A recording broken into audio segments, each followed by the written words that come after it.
Zamislimo da letimo u avionu na velikoj visini i dolazi nam stjuardesa i kaže nam da moramo obući ruksak. Mi ga oblačimo, ali nam postaje jako neugodan, skidamo ga. Ona dolazi opet za par minuta i kaže da ga moramo obući. Mi se mrškoljimo i ona nam postane nešto što jednostavno brzo zamrzimo. Ali da mislimo da nam iste ta stjuardesa dođe i kaže nam da moramo obući ruksak, a taj ruksak u stvari padobran. Kaže nam da se avion pokvario, letimo na velikoj visini i jedina nam je šansa da preživimo ako obučemo taj ruksak, odnosno padobran. Taj nam padobran jednostavno postane nešto najljepše što smo imali u životu. Na isti način ako upoređujemo taj padobran sa svojom vjerom, ta nam vjera jednostavno može često u životu smetati što u odnosu s našim bližnjima, što u odnosu s nama samima, jer ponekad nešto želimo, a znamo da to nije u skladu s Božjom voljom. Jednostavno rađa se konflikt, rađa se jedna borba u našem umu. Jedan mladi dječak jednom pitao svog oca, što znači nešto željeti? Otac mi odgovorio, kad nešto želiš svim srcem, a to pripada tvom bližnjem. Dječak mu odgovorio, pa to svi rade i činjenica je da smo Božji moralni zakon, 10 zapovjedi, prekršili apsolutno svi i to u svakom aspektu. Možda smo u svojim očima dobri, ali po Božjim mjerilima zaglibili smo svi. Ako zanemarimo utjecaj gravitacije, mi ćemo poginuti. Možemo zamisliti da su ovaci jastuci od perja, ali mi ćemo neminovno poginuti. Isto tako, ako zanemarimo utjecaj duhovnog zakona 10 zapovjedi, mi ćemo isto tako poginuti, ali duhovnom smrću u paklu. Mnogi ne shvaćaju ozbiljno svoju religiju, znači idu u crkvu, daju desetak, bace pokoji novčić možda Bogu u njegovu blagajnu, ponekad se i pomole, ali često je to u vrijeme krize i misle da je to sve. Ali to nije vjera koja spašava. Znači, vjera koja spašava je kada se u svom životu zarotiramo za 160 stupnjeva, to znači obraćenje, i idemo prema Bogu, idemo prema Isusu. Prava vjera znači pravo obraćenje, znači kad je naš um i naše srce kad su u skladu sa Božjom voljom. Znači kad mi nešto želimo, a to je u stvari Božja volja.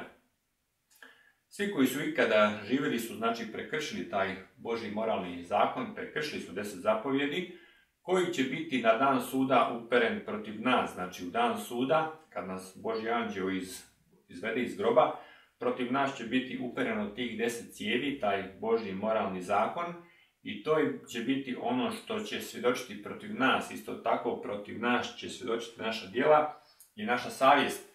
I jedina znači šansa da imamo vječni život, znači da se spasimo, i da sada svoj život povjerimo Isusu Kristu i da živimo po njegovoj volji. Isus je rekao da ona vjera spašava kada čovjek se okrene od svojih grijeha i jednostavno ide za njim.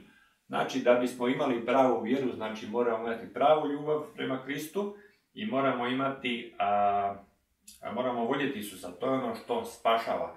Sve što je manje od toga jednostavno neće zadovoljiti kriterije. Jednostavno, znači na dan suda, ako prihvatimo Isusa Krista, on će nas zagrliti i reći će nam da je sve u redu i da je on na našoj strani.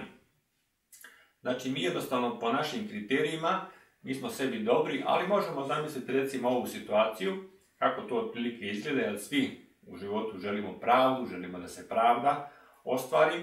Zamislimo da neko naše dijete na parkiralištu pretuče i brutalno, recimo ako je mala djevojčica, siluje i zadavi i ostavi mrtvu. Nakon 3 mjeseca se taj kriminalac uhvati, dovede na sud i sudija kaže ti si u stvari dobar dečko, nadam se da to više neće desiti, slobodan si. Kako bismo reagirali? Vjerojatno bismo bili jako ljuti i ozlojađeni. Isto tako, znači mi u životu želimo da se pravda ostvari, moramo biti svjesni da će se ostvariti i protiv nas. Znači taj Božji moralni zakon koji smo gazili će svjedočiti protiv nas i ako nismo prihvatili Isusa Krista, mi smo jednostavno duhovno mrtvi za svu vječnost. Moramo isto tako biti svjesni da kršenje znači tog moralnog zakona ne samo pogađa nas, ne ruinira nas, nego pogađa isto tako i životinje i biljke koje su oko nas. I vi možete vidjeti da zbog Božjeg prokletstva jednostavno se pojavljuje sve više i više bolesti, i što se tiče životinja, i što se tiče biljaka, i što se tiče ljudi. Isto tako moramo biti svjesni, znači da će se pravda ostvariti i pravda je bitna, jer pravda je dio Božjeg karaktera, jer kad bi Bog zaobišao svoj zakon, on bi izgubio snagu, a to jednostavno postao bi trivijalan, a to je jednostavno nemoguće. Znači moramo biti svjesni kada kršimo Božji zakon, kada kršimo 10 zapovjedi, to isto kao da skočimo sa nebodera i ubijemo se samo na puno sporiji način.